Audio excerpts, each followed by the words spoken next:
रात्रि का अंधकार गहराता जा रहा था। हिमालय की एक शीतल गुफा में एक ऋषि ध्यान में लीन थे। वो साधारण ऋषि नहीं, बल्कि त्रिकालदर्शी, योग बल से संपन्न वेद व्यास थे। उनका चित्त व्याकुल था। उन्होंने आंखें खोली और दूर अंतरिक्ष को निहारते हुए बोले, मानव अपने कर्मों के चक्र में फंसा है, उसे कौन राह दिखाएगा। तभी उनके भीतर एक संकल्प जागा, एक कथा लिखने का।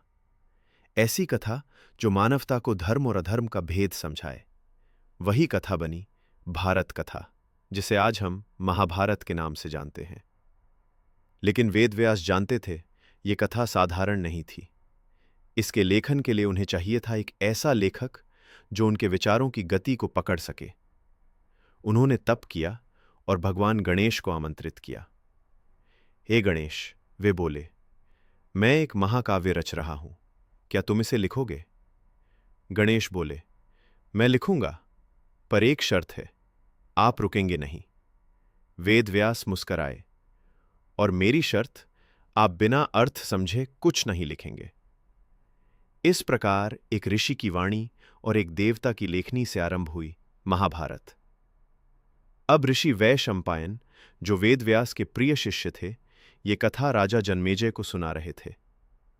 सर्प यज्ञ की अग्नि जल रही थी, पर राजा के मन में प्रश्नों की ज्वाला और भी तीव्र थी। हे ऋषिवर, जन्मेजय ने कहा, बताइए ये सब कैसे शुरू हुआ? वैशंपायन बोले, राजन, ये कथा एक युद्ध की नहीं, एक युग परिवर्तन की है। चलिए शुरू से सुनाता हूं। बहुत पहले एक महान राजा हुआ करते थे, राजा भरत। वे दुष्यंत और शकुंतला के पुत्र थे। जब भरत ने देखा कि उनके पुत्र योग्य नहीं, तो उन्होंने किसी और योग्य को राजा बना दिया। इस एक निर्णय से सिद्ध हुआ, राजा वह नहीं जो पुत्र हो, राजा वह जो योग्य हो। उनके नाम पर ही इस देश का नाम पड़ा, भारतवर्ष। भरत के वंशजों में आगे चलकर हुआ राजा कुरु, जिनकी तपोभूमि आज कुरुक्षेत्र के नाम से जानी जाती है। वो भूमि जहां धर्म की नींव रखी गई, और आगे चलकर वही भूमि युद्ध का मैदान बनी। कुरु के वंशजों में हुआ राजा शांतनु, जिन्होंने पहले गंगा से विवाह किया। शर्त थी, वो जो भी करेंगी राजा उन्हें नहीं रोकेंगे। गंगा ने 7 पुत्रों को जन्म देकर नदी में प्रवाहित कर दिया। शांतनु चुप रहे, पर 8वें पुत्र पर उन्होंने उन्हें रोका। तब गंगा ने कहा, अब वचन टूटा, मैं जा रही हूं, ये पुत्र तुम्हें सौंपती हूं, देवव्रत। वही देवव्रत आगे चलकर बने भीष्म, जिन्होंने हस्तिनापुर के लिए अपना जीवन समर्पित कर दिया। लेकिन समय फिर बदला। शांतनु को प्रेम हुआ सत्यवती से, पर उसके पिता ने शर्त रखी, मेरी पुत्री का पुत्र ही राजा बनेगा। देवव्रत ने जब यह सुना तो उन्होंने प्रतिज्ञा की, आजन्म ब्रह्मचर्य की और गद्दी के त्याग की।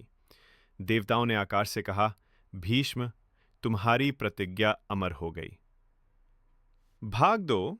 जब नियोग से जन्मी युद्ध की आग सत्यवती से शांतनु के 2 पुत्र हुए, चित्रांगद और विचित्रवीर्य। लेकिन दोनों ही अल्पायु निकले।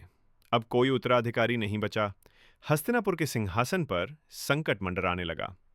तब सत्यवती ने स्मरण किया, वेदव्यास, जो उनके और पराशर मुनि के पुत्र थे, उन्हें बुलाया गया। अब शुरू हुआ नियोग। वेदव्यास ने कहा, जिस रानी में भय होगा उसका प्रभाव संतान पर पड़ेगा। पहली रानी अंबिका आई। उन्होंने आंखें बंद कर ली। जन्मा धृतराष्ट्र, अंधा। दूसरी रानी अंबालिका आई, भय से पीली पड़ गईं। जन्मा पांडु, दुर्बल। तीसरी बार एक दासी भेजी गई, जिसने साहस से सब सहा। जन्मा विदुर, जो सबसे योग्य था, लेकिन दासी पुत्र होने के कारण गद्दी से दूर रहा। धृतराष्ट्र अंधे थे, इसलिए पांडु राजा बने। उन्होंने कुंती और मद्री से विवाह किया। एक बार वन में पांडु ने एक मृग का शिकार किया, जो वास्तव में एक ऋषि और उसकी पत्नी थे। श्राप मिला, यदि तुम किसी स्त्री से संबंध करोगे तो मृत्यु होगी। पांडु ने राजपाट छोड़ वनवास ले लिया। वहीं कुंती ने दुर्वासा ऋषि से मिले वरदान का उपयोग कर देवताओं से पुत्र प्राप्त किए। युधिष्ठिर, धर्मराज से भीम, वायुदेव से अर्जुन, इंद्र से मद्री को भी मंत्र दिया गया। उन्होंने अश्विनी कुमारों को बुलाया, नकुल और सहदेव, जुड़वा पुत्र इस प्रकार जन्मे, 5 पांडव। परंतु एक रहस्य और था जो सबकी नजरों से छिपा रहा। कुंती ने विवाह से पूर्व उत्सुकता में मंत्र का प्रयोग कर सूर्य देव को बुला लिया था, और तब जन्मा था एक तेजस्वी बालक, कर्ण। पर लोकलाज के भय से कुंती ने उसे एक पेटी में रखकर नदी में बहा दिया। वही बालक आगे चलकर बना अर्जुन का सबसे बड़ा प्रतिद्वंद्वी। इधर धृतराष्ट्र का विवाह गांधारी से हुआ। उसने 100 पुत्रों को जन्म दिया। सबसे प्रमुख था दुर्योधन, और वहीं जन्मी महाभारत की ज्वाला। पांडव और कौरव, एक ही वंश, एक ही कुल, लेकिन अलग अलग संस्कार। ऋषि वैशंपायन ने कथा समाप्त करते हुए कहा, हे राजन, ये कथा केवल युद्ध की नहीं, ये उस वंश की है जिसने धर्म और अधर्म के बीच की रेखा को लांघा।